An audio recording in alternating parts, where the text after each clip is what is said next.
Good morning, everyone. It's 10 a.m. It's Friday. That can only mean one thing. It's time for the Cybersecurity Briefing once again for today, November 22nd, almost turkey time. We're going to cover today's topic, which is the WISP, and we're going to do it in 15 minutes or less. So we got a lot to cover, so we're going to get moving right along. So, what exactly is a WISP? And more importantly, why would it be a four-letter word? Well, for some accountants and CPAs in the last couple of years, they've been required to file this thing called the WISP. Many knew, some still do not know. But a WISP is very simply, we're going to step right through it. A written, as in documented, as in evidentiary, as in something printed, hopefully in a folder somewhere, not inside your computer system. We'll talk about that in a moment. Information security, you know what that is, right? That's basically data and access to that data. And then the P.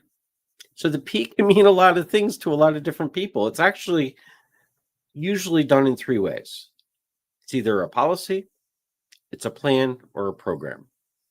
They all essentially come together and mean the same thing at the end of the day when we're talking about a WISP. I like to use the term program. Why? Because unlike the HR handbooks of old, this is not a plan that gets written and put on a shelf and forgotten about or visited once every other year or pulled down during an audit. It's more of a program. It's a living, breathing thing that needs to be looked at and enforced regularly in order to be in compliance with what it's at its core it's trying to do. And what is that? Well, let's go back to cybersecurity core. There's that pillar, the three-legged pillar, the CIA. We have confidentiality. Is the software or is the data that I'm holding as a small business kept confidential to access to those people that only really need it? And even more importantly, at times, especially lately, do we have evidence to prove that no one else has accessed it? The other leg of this is the I. That's integrity. Let's talk about integrity for a second. That just means data is truthful and it's what it's supposed to be. So what in the world does that mean? Let's take a perfect example of that. I believe it was last year, CPA up in, I believe it was in Illinois, had their systems unfortunately breached, and the bad guys did something a little unique. They put in their information or network of account numbers for tax returns. So instead of people getting their tax returns, it went to the bad guys. Integrity is very important. Not all businesses have that big support bracket of integrity, but you'd be surprised as we do assessments how many do have much more a requirement of proper integrity of their data than we think. And then the last pillar is the A, and that's accessibility. Now, what does accessibility have to do with cybersecurity? Well, you can bring down systems by simply not having access to them. There's a lot of hacker things that were done back in the day that would just basically deny access to certain websites, etc. I'm sure you remember. And those are called typically like denial of service attacks. So you can't get there. Can't get there from here. That's accessibility.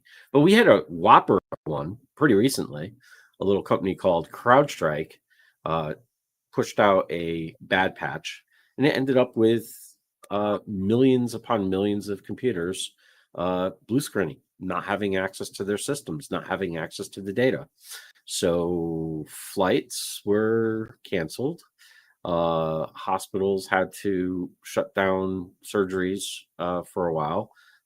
We had a lot of bad stuff happen. Accessibility is a big thing. And it's probably one of the key things we used to be focused on in the early days when we didn't have to worry about all the other cyber stuff, right? If you couldn't use your computer, you kind of were up the proverbial creek, right? So accessibility is typically, one of the big pillars of holding up that cybersecurity or one of the supports that holds up that cybersecurity pillar. So let's dive into this. I know last year, wow, it feels like it. Last week, we covered FTC safeguards. And safeguards are an overarching policy / framework that your written information security program would kind of slide into. Benefits of it, well, the biggest one is mitigating legal liabilities right off the gate, because you're going to be able to provide evidence that you were doing your due diligence. Here in Connecticut, we have a safe harbor act, which basically, don't want to say prevents, but our state won't go after you, after your company for leaking data if you were doing the right things, if you were implemented this program as an example. The other thing it does too is just formulating this, it dramatically increases the resilience, because you're going to be identifying where the risks are, the biggest risks, and you're probably going to hit those first. A lot of times the biggest risks are some of the lowest hanging fruit to correct. Sometimes, not all the time, but sometimes they are. And all it takes is just a little bit of looking at it, and now we're in a much better place. We have much more resilience. And overall, just being a good neighbor, better stewardship of the data that you are collecting. What do these plans have to include? Well, first thing, we have scope and responsibilities. What do we have? Do we have PII? Do we have medical data? What is the data that we have? And we talk about this all the time. Cybersecurity risk assessments are crucial for understanding where you are at, because you really can't form a plan if you don't know what you have and where you're at. It also details some responsibilities. So, now that you've identified your data, who's responsible for the pieces of it? And that's going to dictate what you need to look for in your vendors, what the C-suite has to be concerned about, and what the employees are responsible for, on a daily basis. Of course, we've got the data classification and handling. Comes back to, what do we have? How do we process that data? Where does it live? Who has access to that data? What authentication methods do we use? Let's talk about 2FA yet again, because we like to mention that every single cybersecurity show. Having that second factor of authentication is important to be able to verify that that person truly is who they are. We need the two factors: what I am, who I am, and what I know. What I am, biometrics. What I know, passwords. What I have, little device, the little token, whatever you have. It's a physical thing that you have. That's what the other guys can not have if you just get your password off the dark web. And of course, once we have that, now we can formally define the risk management and how we're going to respond to incidents. How do we implement this? Well, that's why, my friends, the WISP has been a 4-letter word, because for many small businesses, they have to start at the get-go. They have to start with that cybersecurity risk assessment. And if you've been into our program where we step you through I don't know how many it is, modules we have, 100 plus, 140 modules, I think now, of how to do your own cybersecurity risk assessment. It's a large task even for small businesses. So that's kind of where it begins and what you need. But we need to start at the very beginning, and that is defining, yet again, who is responsible for making sure that this program takes place. Now, this doesn't need to be a technical person. It's more of a program manager at the end of the day. They're just making sure that you're stepping through all of the pieces of that written information security program. And they're also going to be looking at to make sure that something like FTC safeguards is included throughout the plan so that you are in compliance if you are required to be FTC safeguards compliant. Next one is employee education and awareness, right? We've established the plan. Now we need to do that piece of the scope and responsibilities, which is keeping our employees informed of what their responsibilities are and training them on how to do so. So very important to have that ongoing employee education and awareness programs in place.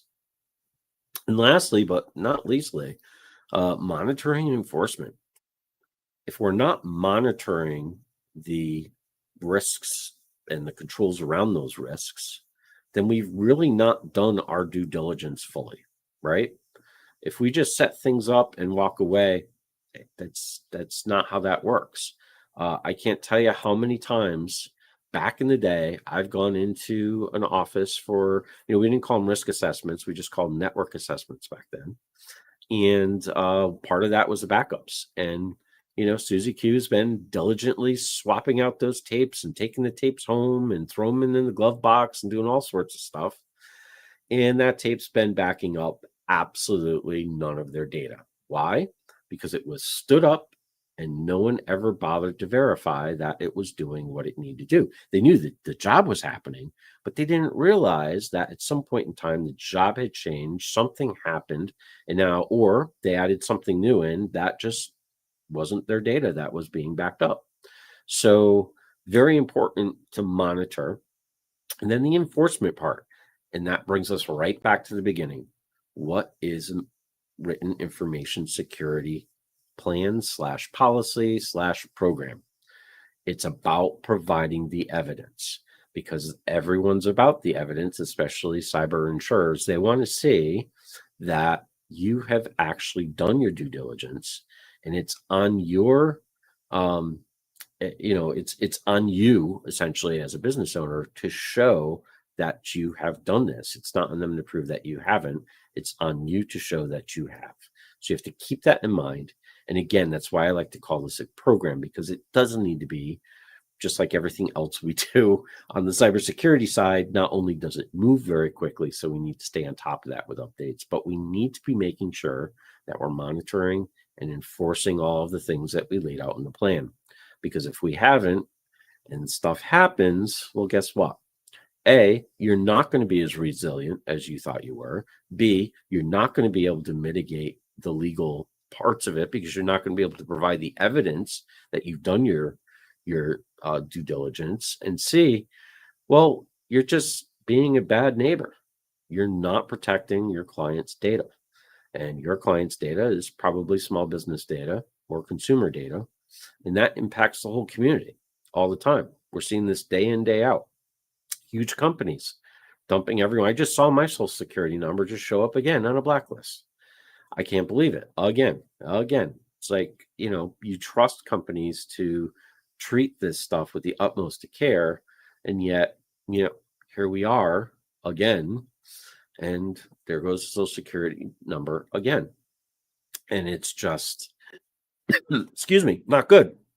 Not good. Not the right thing to be doing.